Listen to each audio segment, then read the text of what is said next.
Tan Sri Yang Ketua kerana memberi ruang untuk Parit Bunta turut sama memberi pandangan dan pendapat dengan harapan Timbalan Menteri yang membentangkan boleh mengambil nota dan perkiraan-perkiraan yang saya kira insya-Allah akan merupakan sesuatu yang baik untuk negara.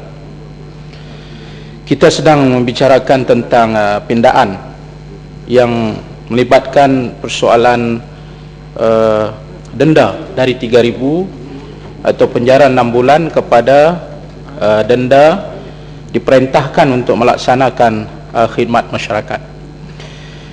Saya mohon untuk berbincang atau membahaskan tajuk ini di luar daripada sekadar kerangka pindaan itu, dengan memilih untuk berbahas tentang persoalan objektif serta konsep PLKN itu sendiri dari sudut pencapaian, adakah ia telah tercapai atau tidak.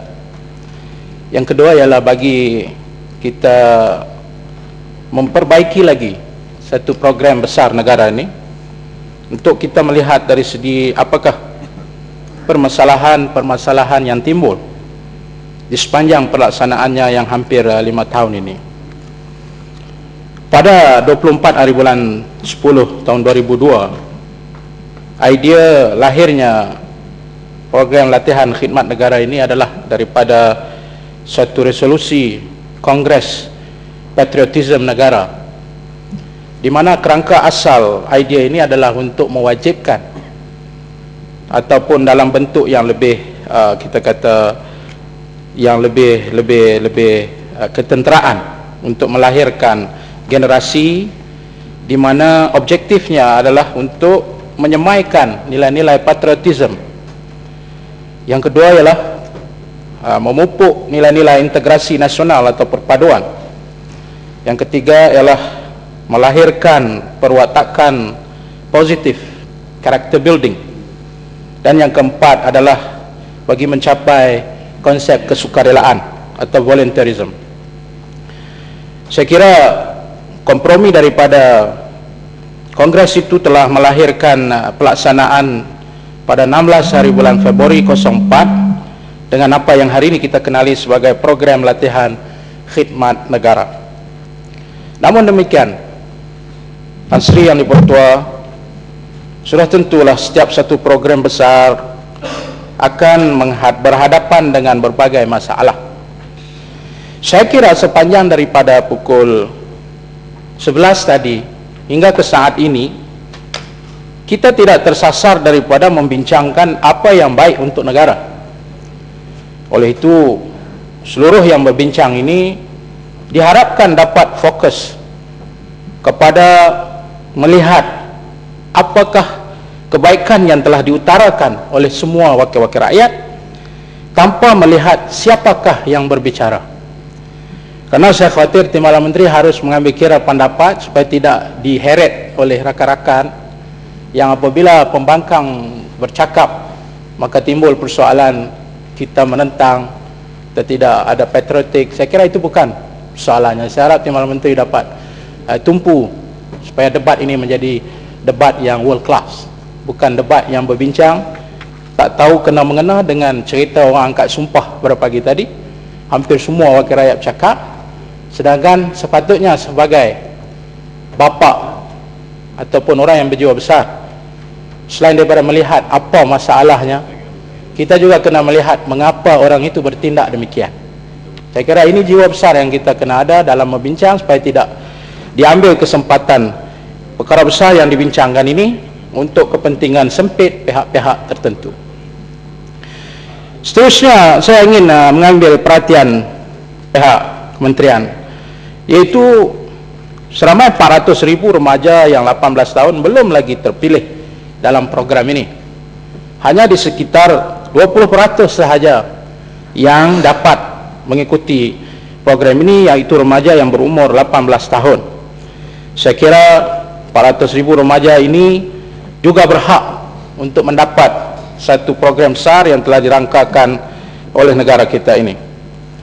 Yang kedua ialah saya dipahamkan daripada laporan yang saya terima bahawa kemudahan asas untuk menampung bilangan yang begitu ramai tidak dapat dilaksanakan kerana tidak mampu di atas sebab kekurangan kem-kem yang ada, yang saya dipahamkan di sekitar 80 kem ya di seluruh negara, dengan purata penerima pelatih pada satu masa di antara 350 hingga 450 pelatih. Saya kira perkara ini perlu diselesaikan.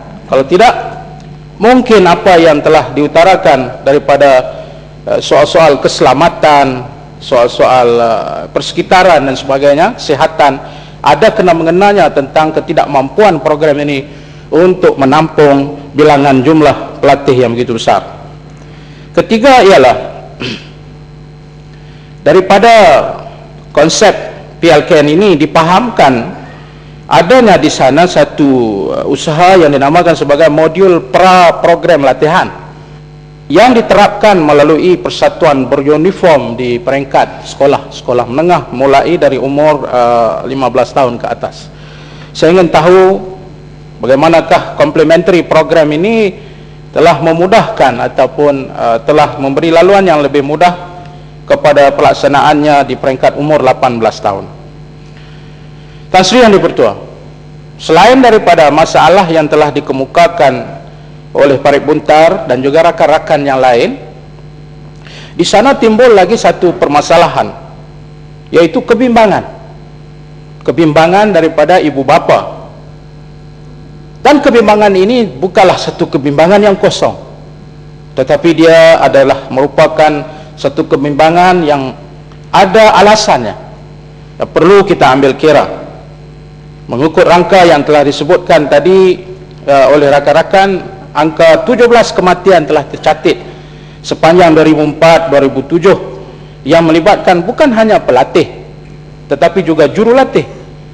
Jadi saya kira ini juga perlu diambil kira, dan kebimbangan ibu bapa untuk menghantar anak-anak mereka dengan niat yang begitu murni untuk menjayakan program ini dicalarkan dan dicacatkan dengan kes-kes kematian yang kita jangan menyalahkan mereka kerana kebimbangan ini, tapi kementerian dan kerajaan harus melihat bagaimana perkara persepsi kebimbangan ini dapat kita hapuskan.